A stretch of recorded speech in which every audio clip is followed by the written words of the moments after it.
سڑک پہ پہنچا تو سامنے سے اسے سائیکل پہ آتا ہوا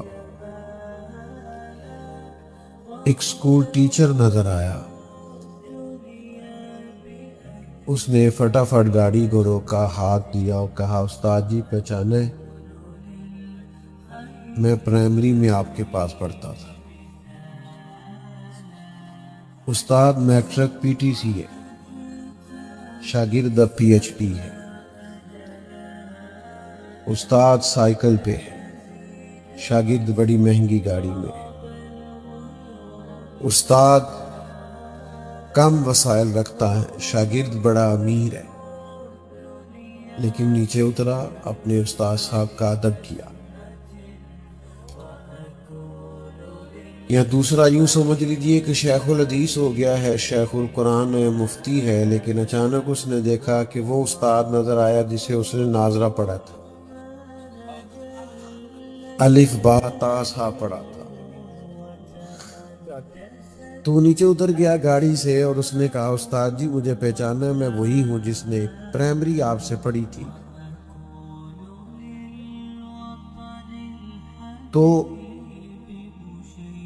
میرا بڑا دل کرتا ہے کہ آپ اس طرح کریں، یہ سائیکل دے دیں، بچہ لے آئے گا، آپ میری گاڑی میں بیٹھے، میں آپ کو خود چھوڑ کے آتا ہوں، میں آپ کی خدمت میں عرض کروں گا۔ استاد ہی نے کہنا ہے، نہیں پتر میرا سائیکل ہی ٹھیک ہے، اور ڈھیر ساری انہوں نے دعائیں دینی ہیں، میری طرف دیکھنا، ڈھیر ساری شفقتیں کرنی ہیں، روح کی گہرائیوں سے دعائیں دینی ہیں۔ واپس بیٹھ کے انہوں نے سائیکل پہ ہی جانا ہے، لیکن چونکہ ان کو احترام دیا گیا ہے، ان کا ادب کیا گیا ہے، اب وہ جب دوبارہ سائیکل پہ بیٹھیں گے نا تو انہیں یوں لگے گا جیسے میرا سائیکل پداروں سے مہنگا ہے۔ یہ جو ادب ہے نا، ادب یہ نورانیت پیدا کرتا ہے، یہ جو احترام ہے یہ نورانیت پیدا کرتا ہے، یہ خوبصورتی لاتا ہے۔ آپ کہ والد صاحب نے آپ کو آواز دی، والدہ نے آواز دی اور کہا، بیٹا تجھے کام بتانا تھا، تو پہلے بھی کافی پریشان ہے، مصروف ہے، مجبور، لیکن ایک چھوٹا سا کام بتانا تھا۔ تو آپ نے فوراً آگے بڑھ کے کہا کہ ابا جی آپ یہ کیا مطلب، کیوں آپ اتنی تمہید باندھ رہے ہیں، آپ حکم کریں، میں ہر چیز پیش کرنے کو تیار ہوں۔ تو آپ نے چونکہ ادب کیا ہے، پتہ ملے گا کیا؟ آپ تو ایک جملہ کہہ کے چلے جائیں گے اور جا کے لیٹ جائیں گے تو والدین تکیے پہ رو رو کے آپ کے لیے دعا کریں۔ ادب سے خوبصورتی پیدا ہو۔ لیکن جب کوئی بے ادبی کرتا ہے، میں نے کہا تھا موبائل بند کر دیں، قریب والوں کو تو بالکل نہیں چلانے چاہیے۔ میں تھوڑے نال گل کرنی، کسی میرے اگے موبائل کرتے ہیں کہ موبائلہ نہیں کرے، تو یہ کتنے لوگ سارے اتنے کیمرے لگے ہیں کہ دے دیں گے سارے آپ کو، اللہ تعالیٰ جزائے خیر دے۔ آپ جو سامنے بیٹھے ہیں آپ تو چلو مچ بال عشق دا سیکاں گے تے جھٹ کو ایک دوجے نو ویکھاں گے۔ تو آپ تھوڑی مہربانی کریں، آپ نے شریکہ موبائل کا سامنے کر لیے تو موقع دیں آپ سے بات ہو۔ ابا جی نے یا اماں جی نے آپ سے کوئی بات کی، لیکن آپ نے کہہ دیا آپ مجھے کام ہی بتاتے رہتے ہیں، میرے اور بھی اب بڑے مسئلے ہیں، بڑے خرچے ہیں، تو آپ نے کوئی بے ادبی نہیں کی لیکن ادب بھی نہیں کیا، وہ بیچارے ساری رات پریشان رہیں گے میں نے بات کیوں کی۔ دوستو ادب نعمت ہے، ادب دولت ہے، ادب کمال ہے۔ ادب کرو گے تو سمر جاؤ، ادب کرو گے تو نورانیت پیدا ہو۔ یہ میرا جو دور ہے نا، یہ دور ہے لوگوں کو باتیں بڑی آتی، لوگ تیز بڑھے، اللہ ماشاء۔ میں دوستوں سے اکثر کہا کرتا ہوں کہ پچھلے زمانے میں نا لوگوں کو شیشے میں اتارتے تھے، اب زیادہ تیز ہو گئے، اب تو شیشیوں میں بھی اتار لیتے، چھوٹی چھوٹی شیشیوں میں بھی چاپلوسیاں، خوش آمدید، دعوتیں، آنا جانا، کسی کو سمجھانا، تو اس سے نقصان کیا ہوتا ہے؟ جب بڑی تیزی کو دکھاتا ہے تو ادب نہیں قائم رہتا۔ آپ بعض ایسے لوگوں کے بارے میں بھی وہ کچھ کر رہے ہوتے ہیں جہاں آپ کو ادب کرنا چاہیے۔ دیکھیں نا، بزرگوں کے بارے میں تو یہ ہے ان سے دعا لی جائے، لیکن ہم فوٹو لے رہے ہیں۔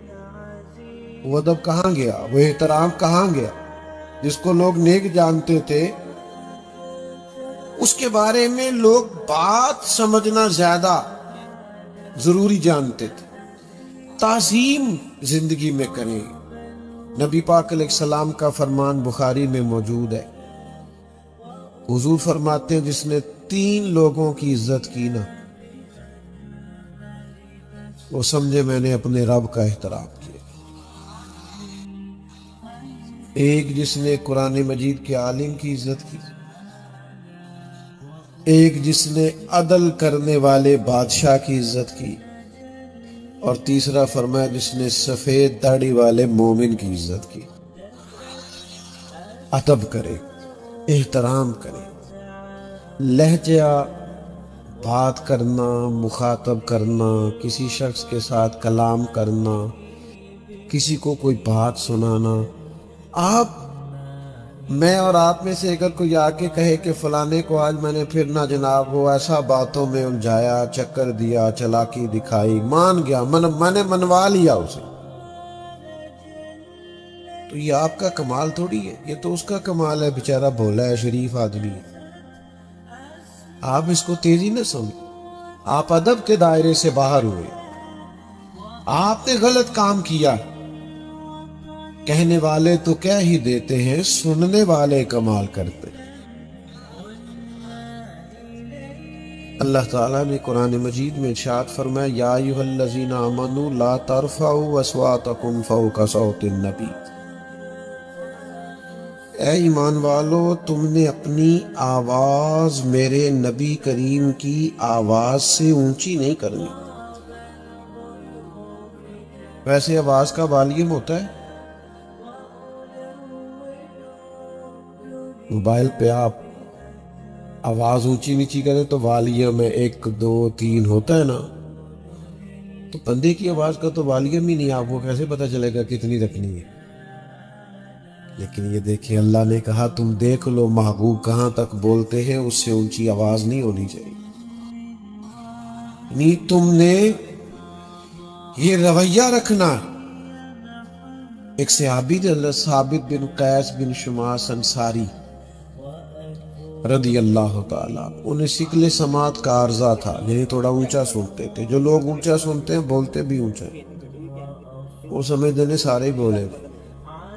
تھوڑا اونچا جو سنتا ہے وہ بولتا بھی ذرا اونچا ہے۔ تو حضرت ثابت بن قیس تھوڑا نا حضور کوئی بات کرتے تو اونچا بولتے، یا رسول اللہ سمجھ نہیں آئی۔ تو جب یہ آیت نازل ہوئی نا تو گھر اپنے آپ کو بند کر لیا، رونے لگے، کہنے لگے یہ تو میرے بارے میں آ گئی، میں ہی تو اونچا بولتا تھا۔ حضور علیہ السلام نے ان کے محلے کے صحابہ سے فرمایا ثابت نظر نہیں آتے، یا رسول اللہ وہ بڑے پریشان ہیں، فرمایا بلا کے لاؤ نا۔ جب انہیں پیغام گیا نا کہ حضور نے بلایا، یعنی حضور نے بلایا ہے، جے محبوب بلاوے ایک دم، پھر سر نو پیر بنائیے، او سر منگے تے سر دے دئیے، تے کدے بھی دیر نہ لائیے، تے یار دا کدے بھی گلا نہ کریے، پاواں سیک دے ہی مر جائیے، سجنا یا تے لائیے ہی نہ، تے جے لائیے تے پھر توڑ نہیں پائیے۔ دوڑے آئے، قدمین میں حاضر ہوئے، محبوب نے فرمایا اتنا ادب کرتے ہو کہ 3 دن سے رو رہے ہو، کہ کہیں میری وجہ سے تو ایسا نہیں ہو گیا، اتنے مؤدب ہو۔ فرمایا سنو، پھر اللہ تمہیں عزت والی زندگی دے گا، شہادت کی موت دے گا، اور بغیر حساب کے جنت عطا کرے گا۔ یہ 3 ان کے لیے بشارتیں ہوئی ادب کی برکت سے۔ جب سے موبائل آیا نا،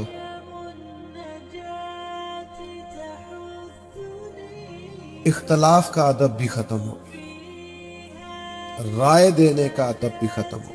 ہر آدمی کے ہاتھ میں سوشل میڈیا، ہم نے وہ کام کرنا جو وائرل ہو،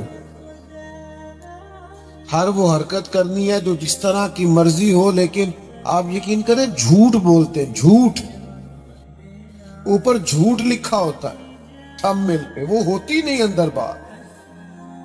تو کیا اس قدر زیادہ ہم بے ادبی کریں گے کہ ہم سوچیں گے نہیں کس کے بارے میں کہہ رہے ہیں، کیا کہہ رہے ہیں، ایسے ایسے غلیظ جملے بول دیں گے صرف چند ویوز لینے کے لیے؟ تو ادب کے دائرے میں رہیں، مؤدب رہیں۔ آپ یقین کریں جتنا حسن ادب میں ہے، جتنا حسن احترام میں ہے، آپ نے مجھ سے ناراض نہیں ہونا، کیونکہ ظاہر ہے آپ پیار کرتے ہیں تو آ کے میرے سامنے بیٹھے ہیں نا۔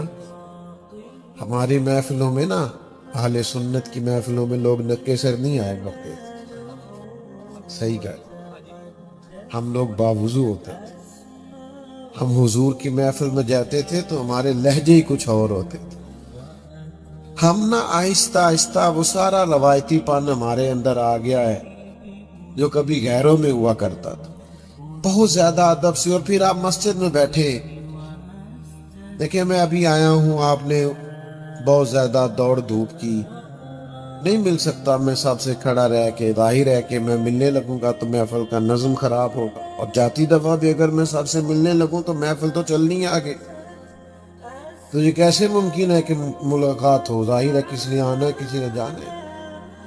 اب پیر صاحب سے زیادہ، مولوی صاحب سے زیادہ مسجد کا ادب ہے، بات کی سمجھ آ رہی ہے؟ تو آداب قائم رکھنا ضروری ہے۔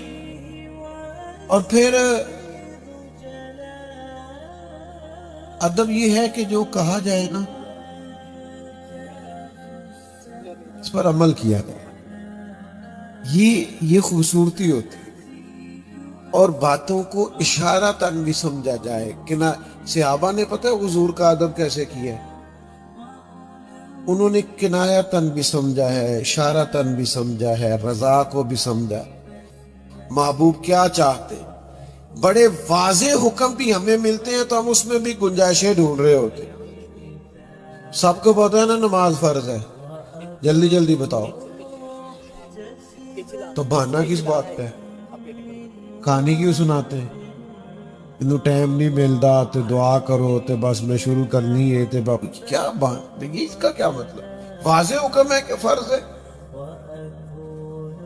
گنجائش کا کیا مطلب؟ داستان بیان کرنے کا کیا مطلب ہے؟ ہیل و حجت کا کیا معنی؟ لیت اللہ کا کیا؟ پڑھنی ہے تو بہرحال ہر حال میں پڑھنی ہے، کوئی گنجائش نہیں۔ تو ادب یہ ہے کہ جو حکم ملا ہو اس پر عمل ہو۔ ایک دفعہ نا ایک موٹا سا ہیرا آ گیا تھا مال خزانہ میں، تو بہت سارے لوگ محمود غزنوی سے کہا کرتے تھے کہ تو ایاز سے بڑا پیار کرتا ہے۔ اس نے کہا کچھ وجہ ہے؟ موٹا سا ہیرا آ گیا تو محمود غزنوی نے ہتھوڑی منگوائی، کہا ایک بندے کو بلایا، سارے بیٹھے تھے، وہ کہتے تھے ایاز سے اتنا پیار کیوں؟ ایک کو بلایا، بلا کے کہا یہ ہیرا توڑ دو،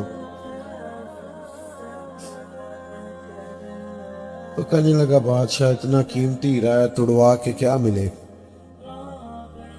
رہنے دے خزانے میں فائدہ ہوگا۔ تو محمود کہنے لگے اوہو سیانا تو زیادہ پتہ ہی نہیں چلا، ٹھیک ہے تو جا۔ دوسرے کو بلایا، توڑ دے، کہنے لگا توڑ تو میں دوں گا پر اس کی چمک دمک روشنی قیمت مجبور کر رہی ہے، توڑا نہ جائے۔ آپ کہتے ہیں تو توڑ دیتا ہوں۔ کہا اچھا پہلے بھی تو میں نے کہا ہی تھا، لیکن تو چمک دمک روشنی دیکھتا رہ گیا۔ کہا چلو ٹھیک ہے رہنے دو۔ تیسرا بلایا، اس نے بھی بات سنائی، کئی لوگوں کو کہا پر ہیرا کسی نے توڑا۔ ایاز کو بلایا، کہا توڑ دے، اس نے منٹ نہیں لگایا، مارا تھوڑا، کئی ٹکڑے کر دی۔ یاس کہنے لگے یہ تو نے کیا بیوقوفی کی، اتنا قیمتی ہیرا توڑ دیا۔ اچھا اس نے یہ نہیں کہا کہ تساں آپ ہی تے آکھے ایسے، یہ نہیں کہا یہ تو نے کیا بیوقوفی، کہنے لگا غلطی ہو گئی، میں بھول گیا تھا، معاف کر دے، ناراض نہ ہونا۔ کہا یار تو عجیب انسان ہے، تو یہ کیوں نہیں کہتا کہ آپ نے ہی تو کہا تھا۔ کہا جناب جہاں ادب کرنا ہو وہاں باتیں نہیں کی جاتی، تران کرنا ہو وہاں اس طرح کی داستانیں نہیں سنائی جاتی۔ تو کہا اچھا چل بتا توڑا کیوں بھائی، کیوں توڑا تو نے اتنا قیمتی ہیرا؟ تو نے سوچا نہیں ایک منٹ کے لیے بھی کہ کروڑوں کا ہے، اربوں کا ہے، توڑ دیا؟ تو ایاز کہنے لگا میں نے زندگی میں طے کیا ہے جو چیز ٹوٹتی ہے ٹوٹ جائے، تیرا حکم نہیں ٹوٹنا چاہیے، یہ میرے ادب کا تقاضا ہے، جو ٹوٹتا ہے ٹوٹ جائے پر تیرا حکم، میں نے تیرا حکم نہیں توڑنا، جو ہوتا ہے سو ہو جائے۔ سنو نا یار بات، جو مومن ہوتا ہے وہ طاقتور ہوتا ہے، اس کا یقین بڑا پکا ہوتا ہے، اپنے رب کریم پر بھروسہ بڑا پختہ ہوتا ہے۔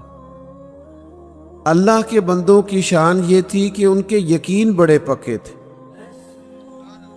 ان کے بھروسے بڑے مضبوط تھے، طاقتور تھے وہ لوگ۔ ہم نے یہ دیکھا ہے کہ وہ اسلام کے بتائے ہوئے نظریات پر اتنے مضبوط تھے کہ کوئی چیز انہیں ہلا بھی نہیں سکتی تھی۔ اس کا فائدہ یہ ہوتا تھا کہ وہ جنگلوں میں نکل گئے، وہ لوگ ان بستیوں میں چلے گئے جہاں کوئی ان کا جاننے والا نہیں تھا، وہاں جا کے انہوں نے تبلیغ کی۔ ایسے علاقوں میں جا کے بیٹھ گئے جہاں بظاہر ان کے پاس کوئی اپنی فوج نہیں تھی، لیکن یقین کی دولت اتنی مضبوط تھی، اتنی طاقتور تھی کہ وہ جہاں بیٹھے اللہ تعالیٰ نے ان کی مدد کے لیے اپنی رحمتوں کا نزول فرما دیا۔ تو جب آپ اپنے کریم رب پر بھروسہ مضبوط کرتے ہیں تو پھر اللہ تعالیٰ مدد فرماتا ہے، پھر کرم ہو جاتا ہے۔ ویسے میں تقریر ان دوستوں سے کر رہا ہوں جو موبائل نہیں چلا رہے، گفتگو ان سے کر رہا ہوں۔ کچھ دوست بعض موبائل چلانے آئے ہیں نا، وہ بات سننے تھوڑی آئے ہیں۔ اللہ آپ کو ڈھیروں برکتیں دے، یہ اتنے سارے کیمرے، اب تو کیمرے ہی کیمرے رہ گئے ہیں، تو یہ دے دیں گے آپ کو سارے انشاءاللہ۔ آپ بات سنیں، اللہ تعالیٰ آپ کو بہت سی جزاؤں سے نوازے۔ ویسے بھی محفلوں میں 2-4 آدمی بنا لیں، باقیوں کو دے دیں، اتنا ہی کافی ہوتا ہے۔ محبت سے بات سنیں۔ دیکھو میرے عزیز، یقین جب پختہ ہوتا ہے نا، طاقتور ہوتا ہے، پھر بڑے کام ہو جاتے ہیں۔ نبی کریم صلی اللہ تعالیٰ علیہ وسلم نے فرمایا تم اللہ تعالیٰ پہ بھروسہ رکھ کے گھر سے نکل جانا، رب تمہیں اسی طرح رزق عطا کرے گا جس طرح پرندوں کو عطا کرتا ہو۔ پرندے کو پتہ تو نہیں نہ ہوتا میری فیکٹری کون سی ہے اور میرا دفتر کون سا ہے اور میں نے کاروبار کہاں کرنا، نکلتا بہرحال وہ ہے، نکلنا شرط ہے۔ فرمایا تم اپنے کریم پر بھروسہ کر کے نکل جانا، جیسے وہ پرندوں کو پیٹ بھر کے روزی دیتا تمہیں بھی دے گا، لیکن بھروسہ اللہ تعالیٰ کی ذات پر کرے۔ ہم پہلے تو بھروسے کمزور، اور پھر اگر کبھی بھروسے کرتے ہیں تو دنیا داروں پہ کر لیتے ہیں، مالداروں پہ کر لیتے ہیں، صاحب اقتدار لوگوں پہ کر لیتے ہیں، وہ بیچارے کمزور ہوتے ہیں، کیا دے سکتے ہیں۔ اس کا نتیجہ یہ نکلتا ہے کہ ہماری امیدیں ٹوٹتی ہیں، بدگمان ہوتے ہیں، بدظن ہوتے ہیں، کمزوری پیدا ہوتی ہے۔ تو بھروسہ اس کریم رب سے لگائیں، اس کے پیارے حبیب سے لگائیں جو کسی کا بھروسہ نہیں توڑتے، کسی کے اعتماد میں کمی نہیں لاتے۔ اپنا مضبوط ایمان رکھیں، اور اس مضبوط ایمان میں ایک بات ذہن میں رکھیے گا، اس سے مراد یہ کہ عقیدے پکے ہونے چاہیے، بندہ نظریاتی طور پہ پکا ہو، نہ رافضی ہو، نہ خارجی ہو، نہ کچھ اور ہو، سچا سچا عقیدہ اہل سنت و جماعت کا ہو اس کا، پھر وہ بات آگے بنتی ہے۔ مضبوط نظریاتی طور پر پکا آدمی، اور پھر وہ جب ایمان کامل کی دولت کے ساتھ زندگی گزارتا ہے تو پھر کبھی کمزور نہیں پڑتا، پھر اس کے اندر ہمیشہ اللہ تعالیٰ بلندی ہی عطا کرتا ہے، اسے طاقت ہی نصیب ہوتی ہے۔ حضرت مولا علی شیر خدا رضی اللہ تعالیٰ عنہ کا نا یقین بڑا پختہ تھا، بڑا پکا، کہ جو انہوں نے دنیا میں بڑا انقلاب برپا کیا، ہر جنگ میں وہ اول دستے میں رہے، تو فکری توانائی بڑی حاصل تھی، مضبوط بہت زیادہ تھی۔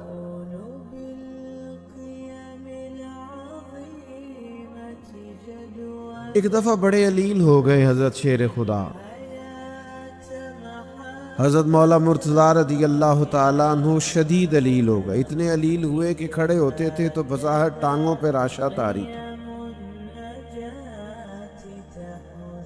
تو کچھ لوگوں نے آپ کو دیکھ کے بڑی محبت سے والہانہ انداز میں ان کی آنکھوں میں آنسو آ گئے اور عرض کرنے لگے، امیر المومنین آپ تو بڑے کمزور ہو گئے ہیں، اس بیماری نے تو آپ کو کمزور کر دیا۔ تو حضرت مولا علی فرمانے لگے، تم فکر نہ کرو، مجھے کچھ بھی نہیں ہوگا، اس بیماری میں مجھے کچھ بھی نہیں ہوگا۔ کہا کیوں؟ فرمانے لگے میرے نبی پاک نے فرمایا ہے، ساڈے نبی دی زبان ساڈے واسطے قرآن، جو دن کو کہہ دیا دن ہے تو دن نکل آیا، جو شب کو کہہ دیا شب ہے تو رات ہو کے رہی، اور خدا نے ان کی زبان کو وہ اختیار دیا، جو نکلی منہ سے ان کے وہ بات ہو کے رہی۔ اور اعلیٰ حضرت فرماتے ہیں، وہ زبان جس کو سب کن کی کنجی کہے، اس کی نافذ حکومت پہ لاکھوں سلام۔ حضرت مولا مرتضیٰ رضی اللہ تعالیٰ عنہ فرمانے لگے، مجھ سے نبی کریم علیہ السلام نے فرمایا کہ اے علی، آپ اس وقت دنیا سے جائیں گے جب آپ کی داڑھی خون سے رنگین ہو جائے گی، یعنی آپ کو زخم لگے گا، خنجر لگے گا، تیر لگے گا، تلوار لگے گی، آپ کی داڑھی مبارک خون سے رنگین ہوگی تو آپ دنیا سے جائیں گے۔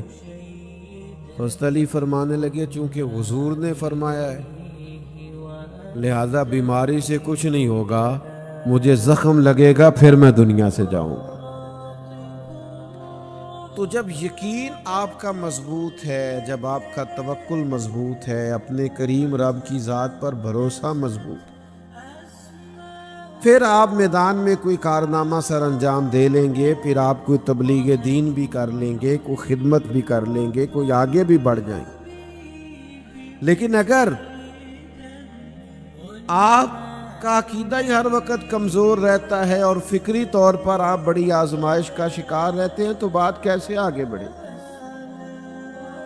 تو سب سے پہلی بات یہ ہے کہ مضبوط توکل، اللہ کی ذات پر مضبوط بھروسہ، اپنے کریم رب تعالیٰ کی ذات کے ساتھ اپنا مضبوط تعلق کریں، پھر معاملہ آگے بڑھتا۔ اور دوسرا اولیاء اللہ کی بات قرآن نے یہ کی کہ وَكَانُوا يَتَّقُونَ، وہ پرہیزگار ہوتے ہیں۔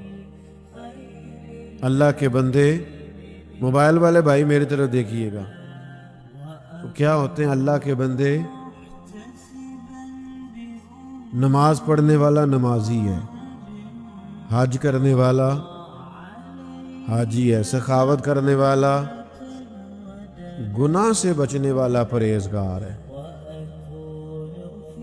متقی کی تعریف یہ ہے، متقی اسے کہتے ہیں جو کوشش کر کے غلطی سے بچے، اللہ کی نافرمانی سے بچے۔ گناہ سے بچنے والے کو متقی کہا جاتا ہے۔ جو گناہ سے بچے. ڈاکٹر کے پاس جب ہم دوائی لینے جاتے ہیں تو ڈاکٹر دو چیزیں تجویز کرتا ہے. ایک علاج بتاتا ہے، نسخہ لکھتا ہے، ایک پرہیز بتاتا ہے. مشکل کیا ہوتا ہے؟ سارے بولیے. بس سمجھ لو پرہیز مشکل ہے. یہ پرہیز کر کے بندہ اللہ کا ولی بنتا ہے. جھوٹ سے پرہیز، بدی سے پرہیز، بددیانتی سے پرہیز، غیبت سے پرہیز، رزق حرام سے. یہ پرہیز کر کے اللہ کا ولی بنتا ہے. تو دنیا میں پرہیز نہ کرے تو صحت خراب ہو جاتی ہے. تو بتائیے جو آدمی روحانی معاملات میں پرہیز نہ کرے، پرہیزگار، متقی، اللہ کا بندہ پرہیزگار ہوتا ہے، اس کے پاس تقوی ہوتا ہے. لیکن وہ پرہیز ہی نہ کرے. بے پردہ عورتیں بھی آ رہی ہیں، اور جناب اللہ معاف فرمائے کہ وہ جو اس کی طبیعت میں آتا کہے جا رہا ہے، جو خرابی ہوتی جا رہی، اور پھر وہ کہے مجھے ولی مانو. تو بھائی آپ اپنے معاملات بھی تو ٹھیک کریں نا. آپ چیزوں میں بھی تو بہتری لائیں، سنت اور شریعت کی پابندی بھی تو کریں. اس چیز کا بھی خیال کریں جس کی دین نے آپ کو خیال کرنے کا حکم ارشاد فرمایا. تقوی. تقوی کیا ہے؟ پرہیزگاری کیا ہے؟ قرآن مجید نے جگہ جگہ تقوی کی بات کی، پرہیزگاری کی بات کی. کیا ہوتا ہے تقوی؟ حضرت عمر فاروق رضی اللہ تعالیٰ عنہ نے حضرت ابی بن کعب رضی اللہ تعالیٰ عنہ سے پوچھا کہ یہ جگہ جگہ قرآن پاک میں اللہ تقوی کی بات کرتا ہے اور احادیث مبارکہ میں تقوی کے فضائل ہے، تقوی کیا ہے؟ تو حضرت ابی بن کعب رضی اللہ تعالیٰ عنہ عرض کرنے لگے حضور پتہ تو آپ کو بھی ہے پر میرے ذمہ لگایا ہے تو میں بتا دیتا ہوں. عرض کرنے لگے حضور اگر کسی بندے نے کھلا لباس پہنا، کھلا لباس پہنتے نا ہمارے بزرگ، کرتا پہنتے، جبہ پہنتے، اور جس رستے سے وہ گزر رہا ہو وہ رستہ تنگ ہو، اور تنگ اس طرح کا ہو کہ دونوں جانب کانٹے دار جھاڑیاں ہوں، دائیں بھی بائیں بھی. تو اگر کسی شخص نے تنگ رستے سے گزرنا ہے کھلا لباس پہن کے تو کیسے گزرے گا؟ تو حضرت عمر کہنے لگے سادی سی بات ہے، ذرا کپڑے سمیٹ لے، دائیں بائیں خیال رکھ لے، جو ذرا احتیاط سے گزر جائے وہ اچھا ہے. تو کہنے لگے بس حضور تقوی بھی یہی ہے، دنیا میں دونوں جانب گناہوں کی جھاڑیاں ہیں، جو ذرا سمٹ کے گزر جائے اسے متقی پرہیزگار کہا جاتا. تھوڑا اپنے آپ کو سمیٹیں، تھوڑا اپنے آپ پر غور کریں، تھوڑا تقوی اختیار کریں. یہ ہمارے ہاں جو لوگ اپنی مرضی کا جینا جیتے ہیں نا، جو طبیعت میں آیا سوچ لیا، جو ارادہ ہوا وہی طے کر لیا، جو منہ میں آیا کہہ دیا، جو ملا کھا لیا. اللہ تعالیٰ کے بندے اس سے بچتے ہیں، وہ تقوی والے ہوتے ہیں. سب سے پہلے تو اپنا سوچ کا تقوی بنائیں، ہمیشہ اچھا سوچا کریں. ہمیشہ میری طرف دیکھو، ہمیشہ کیا سوچنا ہے؟ حسن ظن، خوبصورت سوچیں. یا ایھا الذین آمنوا اجتنبوا کثیرا من الظن ان بعض الظن اثم. اے ایمان والو بہت سارے گمانوں سے بچو، بعض گمان بھی گناہ ہیں. اچھا سوچا کریں. وہ اکثر ہمارے ہاں نا ایک بات شروع ہوتی ہے تو ساری دنیا پھر وہی بات کرنے لگ جاتی ہے. پیر بڑے جعلی ہیں، پیر بڑے جعلی کہتے ہیں نا، لوگ کہتے رہتے ہیں. تو میں دوستوں سے اکثر کہا کرتا ہوں کہ نرے پیر نہیں جعلی، مرید بھی کافی جعلی ہیں. ناراض ہو گئے ہو تو انو آنکھیں ہی نہیں. میں تو کسی کی بات کر رہا ہوں، صرف پیر نہیں جعلی.